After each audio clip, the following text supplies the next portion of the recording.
On est peut-être devant un vieux médicament qui tranquillement retrouve ses lettres de noblesse pour soigner une des plus vieilles maladies que l'humain est confronté. Je parle bien sûr du phénobarbital et du sevrage alcoolique. C'est parti. Bienvenue à Francophone, une communauté francophone en soins critiques.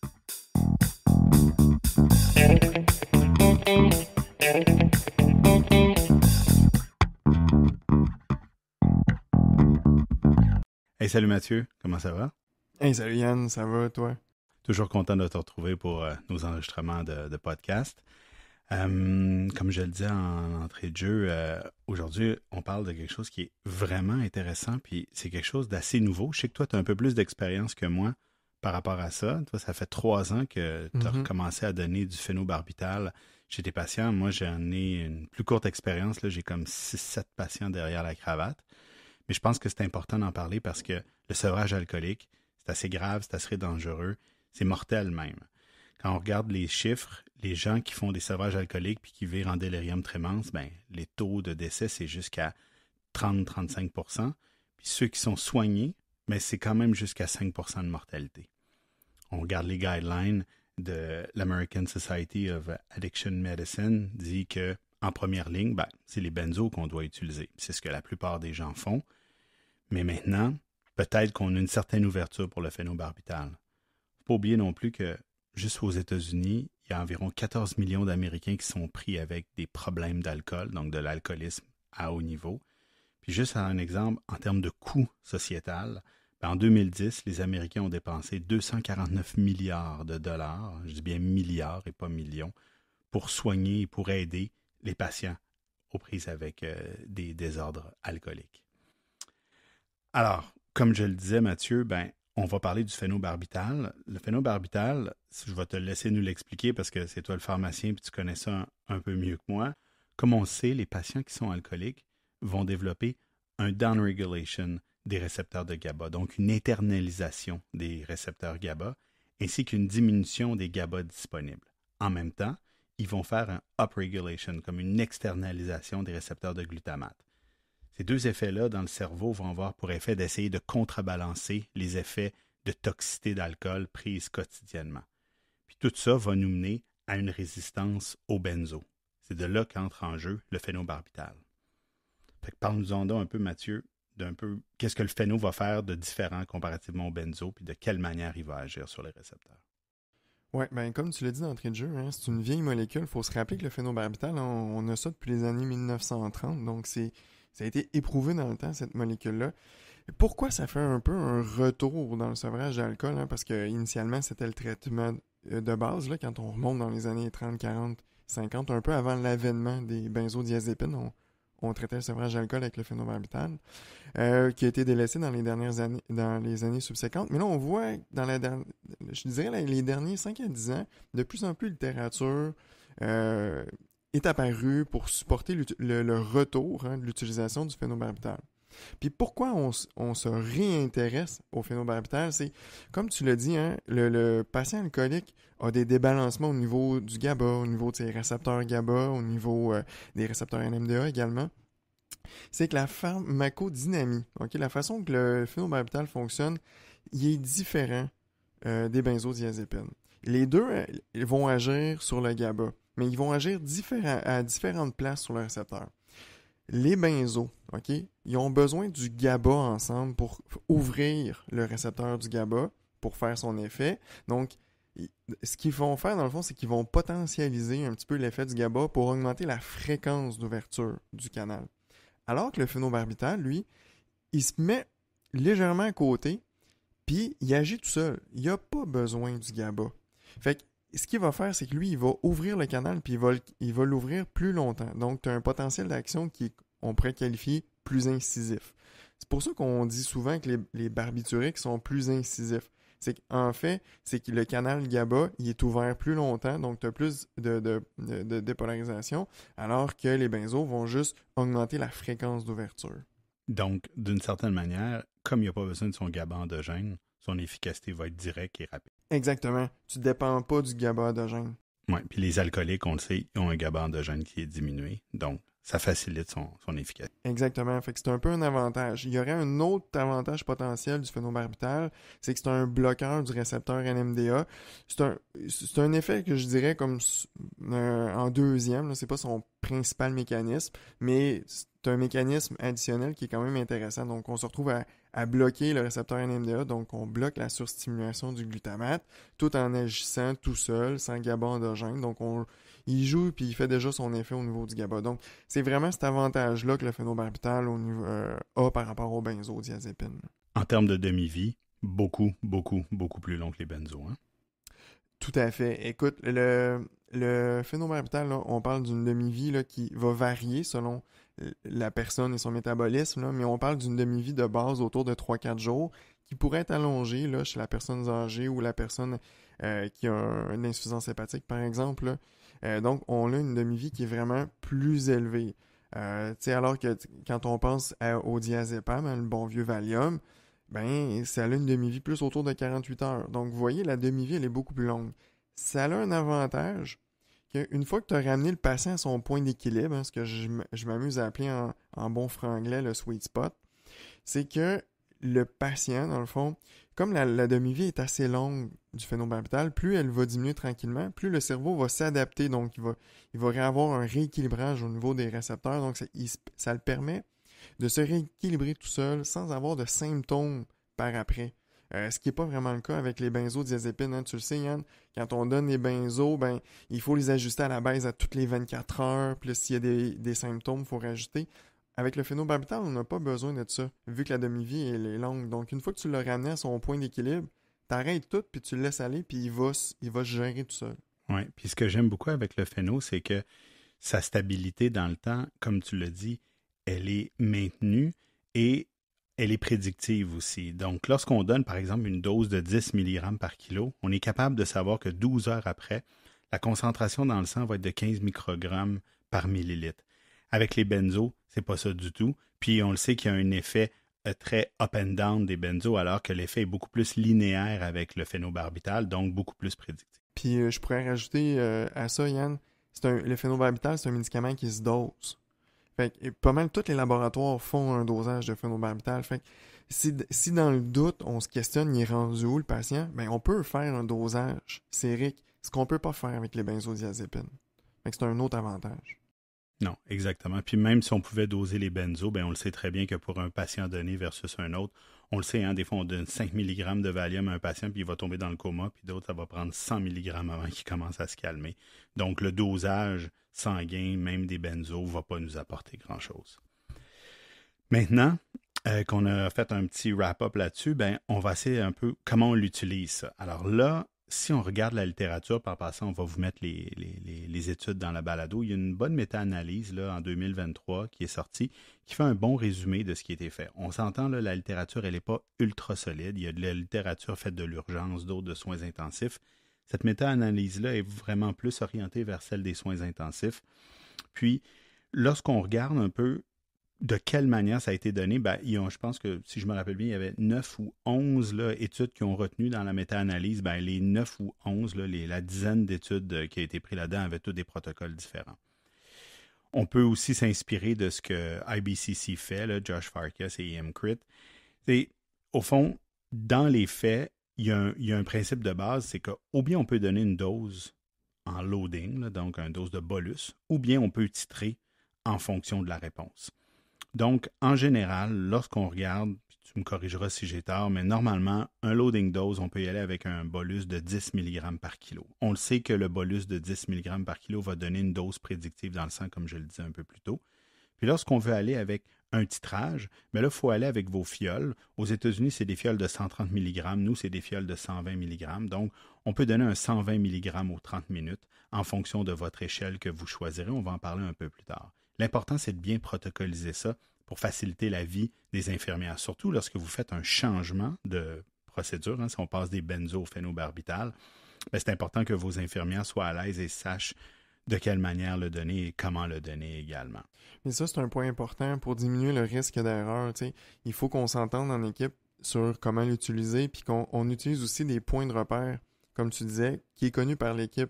Fait que si, justement, on parlait d'échelle, là, si l'échelle Siwa est très bien implantée chez vous, ben peut-être continuer d'utiliser l'échelle Siwa, puis ajuster votre approche avec le phénobarbital, alors que si le Siwa n'est pas implanté chez vous, mais que vous avez, le RAS qui est l'échelle de sédation qu'on connaît tous, est très bien implanté, peut-être qu'à ce moment-là, peut-être qu'on peut y aller avec le RAS, là. On vise un RAS à 0, puis on arrête, puis normalement, le patient, ça va bien aller, là, parce que c'est un peu ça, hein, on le ramène à son point d'équilibre. Exact. De toute façon, il faut aller avec les choses auxquelles vous êtes à l'aise. Vu que c'est un médicament, même si c'est un vieux médicament, c'est comme une nouvelle protocolisation. Alors, on va le faire. Alors, si je résume bien, là, on peut donner un bolus de 10 mg par kilo, puis on peut décider aussi d'y aller par titrage, ou on peut faire les deux également. En général, il y a des chiffres qu'il faut retenir. On sait que la dose toxique de phénobarbital, c'est plus de 40 mg par kilo. Fait qu'il faut essayer d'éviter de se rendre là. On en a parlé un peu, moi puis toi. Évidemment, des fois, ça peut arriver qu'on peut dépasser, mais idéalement, on doit prendre le poids idéal, puis pas dépasser 40 mg par kilo. Fait que moi, ce que je dis, puis c'est ce que je dis à mes résidents, puis de ma courte expérience, comment je le fais, c'est que je me dis, mon soft spot, mon soft stop, plutôt, je devrais dire, là, mon arrêt léger, ça va être à 20 mg par kilo. Mais je vais me permettre d'aller jusqu'à 30 mg par kilo. Je ne l'ai pas donné beaucoup en bolus, parce que souvent, nos urgentologues ont donné beaucoup de benzo auparavant. Donc, dans ce cas-là, il faut faire attention. J'aime mieux aller par titrage parce que ça ressemble un peu à comment on utilise les benzos. Puis, à un moment donné, on va donner la bonne dose qui va être celle qui va avoir fait effet. Le patient va réémerger, puis il va maintenir ça sur plusieurs jours. Parle-moi donc un peu de ton protocole, comment toi tu le fais à ton hôpital. Ben, c'est ça. La dose de charge, elle commence à être de plus en plus implantée parce qu'on utilise de plus en plus le phénobarbital en première intention chez nous. Dans la littérature, c'est 10 mg par kilo. Il y a quelques données qui disent qu'on pourrait diminuer à 5. Par expérience, là, ce qu'on a observé, c'est que quand on donne la dose de charge, ça augmente rapidement les taux au niveau cérébral. Fait on a observé que les patients qui reçoivent des doses de charge, ils tournent le coin plus vite. Et on a un meilleur contrôle plus rapide des symptômes. Donc, c'est pour ça que je dirais, ça a l'air des fois épeurant, là, tu sais, quand tu fais ton 10 mg par kilo, puis bon, on dit peut-être poids idéal, poids dosage, quand on est au-dessus de 100 kg. Jusqu'à 100 kg, on pourrait utiliser poids dosage, poids réel. Fait que, tu sais, prends un patient de 70 kg et dis, je vais lui donner 700 mg ou 720 là, pour faire un chiffron avec les fioles qu'on a. Ben, tu sais, ça peut paraître épeurant, mais en fait, quand tu regardes ça, tu le donnes dans 100 ml de NS, tu le donnes en 30 minutes. Au fil du temps que la perfusion de la dose de charge se fait, le patient il devient de plus en plus relax. Par expérience, ça va vraiment bien. Et ce qui te permet aussi d'utiliser le phénobarbital en titrage selon l'échelle qui est en place. T'as besoin de moins de doses par après. Puis si le patient il a reçu des benzos, parce que ça arrive, il y a une possibilité aussi de donner une demi-dose de charge, donc un 5 mg par kilo. Ou si tu as le patient qui, dépendamment où vous travaillez, hein, chez nous, on en a quelques-uns qu'on connaît bien, qui arrivent avec une éthanolémie positive, là, puis on parle là, de 50, 60 d'éthanol, là, avec des Siwa à 12, 14. Donc, ils ont déjà des symptômes modérés, puis ils ont une éthanolémie qui, moi, il faudrait quasiment m'intuber, tu sais. Ces patients-là, on leur donne peut-être pas nécessairement une dose de charge tout de suite parce qu'on sait qu'ils sont pas très loin, mais ils commencent à avoir des symptômes. Fait qu'à ce moment-là, on se dit on va se profiter du fait qu'il y a encore de l'éthanol, mais on va donner une demi-dose de charge à ce moment-là. C'est au même titre que si le patient a reçu des benzos, ben on peut donner une demi-dose de charge, puis après ça, ça va nous faciliter la gestion. T'sais, comme tu l'as dit, la seule chose, c'est que si on fait benzo plus phéno, faut être à l'affût, hein, on est un petit peu plus à risque de synergie, donc on est plus à risque de sédation. Tu vas me dire, Yann, ben c'est un peu ça qu'on veut, mais il y a jusqu'à un certain point. Fait qu'il faut toujours être un peu plus prudent. Fait que des fois, il vaut mieux prendre une demi-dose de charge, donc 5 mg par kilo. En tout cas, moi, je trouve que ça va vraiment bien, puis les patients tournent plus vite le coin, là. Bref, idéalement, donnez votre bolus si vous êtes capable. S'il y a déjà eu des benzos donnés par un de vos collègues avant ou un urgentologue avant, allez-y avec seulement du titrage aux 30 minutes ou de donner un demi-bolus de 5 mg. Évidemment, lorsque vous donnez ces médicaments-là, ce n'est pas à un étage ou sur le coin du corridor. Il faut que ton patient soit monitoré au moins le cœur et la saturation parce que le risque, c'est de désaturer puis de bradycarder. Donc, dans les faits, une bonne surveillance, ça se donne très bien à l'urgence, ça se donne également aux soins intensifs. Gardez vos doses dans votre tête, fait que si on les répète, bolus de 10, on fait une pause rendue à 20 mg par kilo, puis on peut aller jusqu'à 30, on ne dépasse pas 40 d'aucune façon, puis on y va en fonction de la réponse du patient. Trouvez votre SIWA ou votre RAS ou n'importe quelle échelle avec laquelle votre équipe est à l'aise. Ah, Yann, je suis tout à fait d'accord avec ce que tu as dit. La dose de charge, là, ce qu'il faut savoir, c'est que ça permet de monter les concentrations rapidement dans le cerveau. Ça permet de prendre contrôle des symptômes super vite. Donc, elle est vraiment importante. Donc, si on est capable de la moduler selon notre patient et qu'est-ce qu'il a reçu, c'est pas mal une des approches à considérer. C'est sûr que, tu sais, on ne traitera pas de la même façon un patient qui prend 71 de vodka par jour versus un patient qui prend 5-6 bières. Donc, c'est à moduler selon le patient que vous avez devant vous. Puis là, tu parlais aussi des points de repère, des doses cumulatives. Ça, c'est vraiment important parce qu'il faut se rappeler qu'à partir de 10 mg par kilo, là, le seuil de convulsion, il est couvert. Donc, on n'a pas à s'inquiéter de cette complication-là. Donc, à partir de là, c'est là qu'on va commencer à réfléchir et voir si on n'aurait pas besoin de faire de la synergie. Comme à partir de 15-20 mg par kilo, là, comme tu as dit, la monothérapie GABAergique là, est probablement insuffisante. C'est là que ça nous prendrait une approche multimodale, faire de la synergie. Est-ce qu'il faudrait bloquer le NMDA avec du magnésium ou de la kétamine? Est-ce que le patient a des symptômes adrénergiques ou est-ce que là, un agoniste alpha pourrait venir compléter notre approche thérapeutique? Ou sinon, si le patient a seulement de l'anxiété résiduelle, donc symptômes neuropsychiatriques, une approche avec un antipsychotique comme par exemple de la kétiapine là, qui pourrait très bien faire l'affaire à petite dose pour justement prendre le contrôle des symptômes résiduels parce qu'on veut cette approche multimodale-là.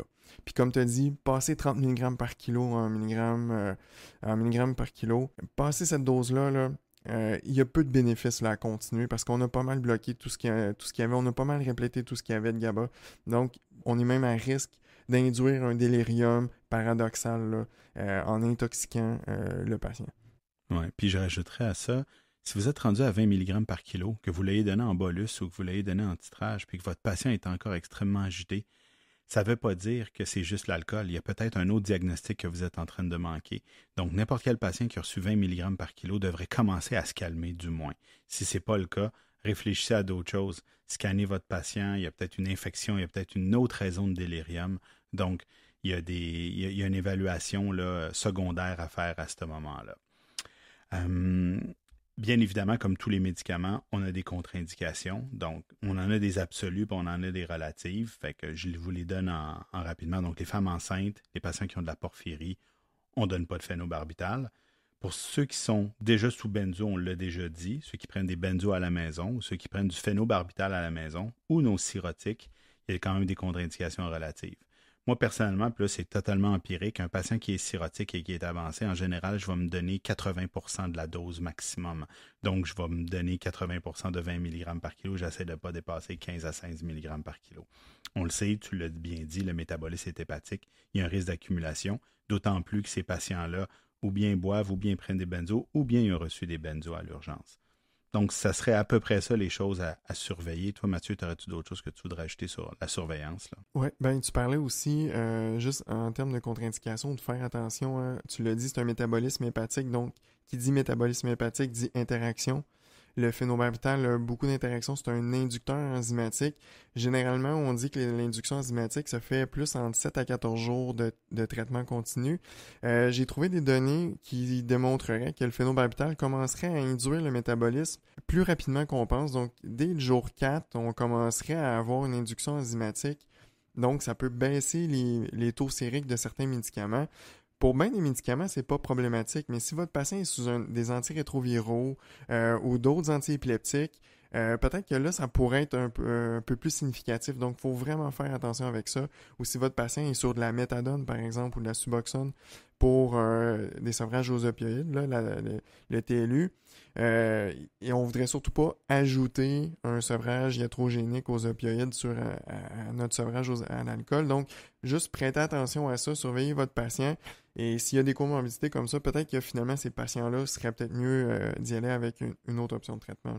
Oui, puis il y a la phénitoïne puis l'acide valproïque, il faut avoir un petit regard particulier, surtout que c'est des médicaments de convulsion. Ouais. Si nos patients arrivent et qu'il y a une introduction de ces médicaments-là ou que ces patients-là sont déjà sous cette médication-là, comme on a beaucoup de nos patients, il faut avoir une surveillance accrue par rapport à ces deux médicaments. Tout à fait. Sérieusement, Mathieu, lorsque je regarde, comme j'ai dit, la courte expérience que j'ai avec ça, je suis quand même assez emballé, là. Ça fonctionne bien, c'est impressionnant. On en a déjà parlé dans un autre podcast. Mes patients que j'ai dans mon hôpital en sevrage, nous, on dessert une prison, donc nos patients arrivent déjà en sevrage extrêmement avancé, puis on a un bon haut taux d'intubation chez ces patients-là. C'est pas le patient simple là, qui arrête de boire depuis 12 heures puis qui commence à avoir des symptômes qui viennent. Nous, quand ils nous arrivent, ils ont déjà convulsé, ils les ont retrouvés dans la cellule. Donc, on a des hauts taux d'intubation. Depuis que je donne le phénobarbital, j'ai vraiment réduit de beaucoup mon nombre de patients intubés. En fait, je n'ai intubé juste un. Je me suis rendu jusqu'à 20-25 mg par kilo, puis ça ne fonctionnait pas. Fait que j'ai pas perdu de temps, puis je l'ai intubé à ce moment-là. Mais pour tous les autres, j'ai eu un effet comme, je peux pas dire magique, là, mais un effet comme assez impressionnant. Puis c'est drôle parce qu'à partir du moment qu'il émerge, il reste bien. Il reste ce que tu disais dans le sweet spot et il ne retombe pas comme avec les benzos qu'il faut toujours ordonner en faisant un sevrage graduel. C'est vraiment, vraiment impressionnant. Moi, ce que j'aurais tendance à dire, c'est lisez sur le phéno, regardez un peu ce qu'il y a comme protocole qui existe, testez-le, parlez avec vos pharmaciens, puis amenez ça tranquillement. Puis en même temps, même si en 2020, les guidelines disaient que la première ligne est les benzos, puis on ne se trompe pas avec les benzos, là, c'est quand même efficace. Mais là, on a vu qu'en février, le Academic Emergency Medicine, avec ce qu'il appelle le GRACE 4, le GRACE 4, suggère fortement d'y aller avec phéno et benzo. Un peu, pas tout à fait le contraire de ce qu'on a dit, mais il suggère plus phéno plus benzo plutôt que benzo seul. Donc, on voit là que ça commence à augmenter. Puis, il y a pas mal de littérature de 2010-2013, un peu qui date jusqu'à un certain point, mais qui sont quand même assez impressionnants par rapport à ça. Oui, tout à fait. Puis, si on fait juste une recherche rapide sur PubMed, là, on parle de plus de 200 articles là, qui sont parus récemment. Donc, c'est un domaine de la littérature qui est quand même assez évolutif, très dynamique présentement.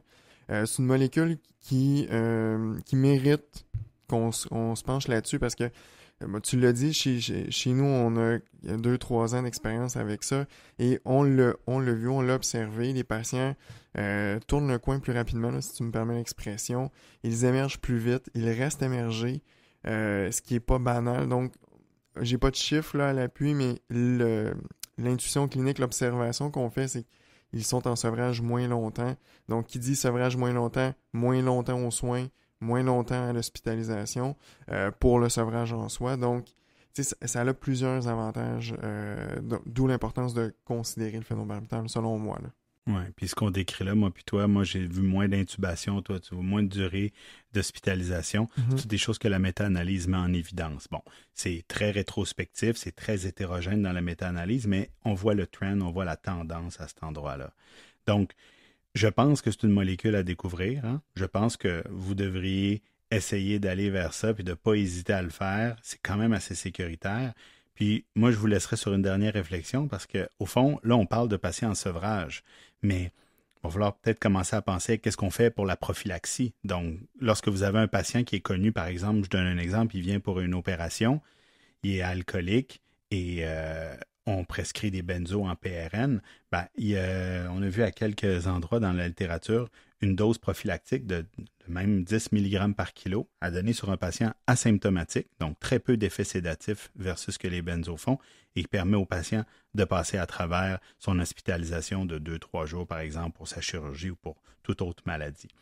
Bon, c'est pas quelque chose qu'on vous recommande de faire d'emblée, c'est pas encore dans la littérature, mais je pense que c'est un pensez-y bien, puis c'est peut-être un autre élément à ajouter dans le traitement du sevrage d'alcool ou dans la prophylaxie du sevrage d'alcool. C'est une voie, je pense, qui mérite de la recherche, qui mérite qu'on s'y attende, parce que ça pourrait devenir, même à la limite, dans les protocoles opératoires, éventuellement, là, si ça s'avère, parce que ça fait du sens. On le fait déjà avec nos patients qui sont en sevrage. Fait que les patients qui sont à haut risque de sevrage per hospite, avec des taux, leur amener des taux sérix stables dans le cerveau pour compenser le fait qu'ils ne boivront pas pendant qu'ils sont à l'hôpital, ça fait tout à fait du sens. Là. Oui, tout à fait. Alors, comme à notre habitude, toujours agréable de faire un podcast avec toi. Ça a été quand même assez court. J'espère que vous avez apprécié. N'hésitez pas à lire là-dessus et à communiquer avec nous si vous avez des questions. On va faire un grand plaisir de partager notre expérience. C'est un vrai plaisir, Yann. C'est un sujet passionnant. Oui, puis surtout que tu es un peu l'instigateur de ton projet dans ton hôpital, fait que je sais à quel point tu y tiens. Mais tout à fait, c'est vraiment impressionnant comme produit. Donc, je vous remercie d'avoir été avec nous. Vous pouvez nous suivre sur les plateformes habituelles, Spotify, Apple Podcasts, Google Podcasts. N'hésitez pas à communiquer avec nous si vous avez des questions. Ciao! Salut Yann, salut tout le monde. Faites attention à vous autres. Bye.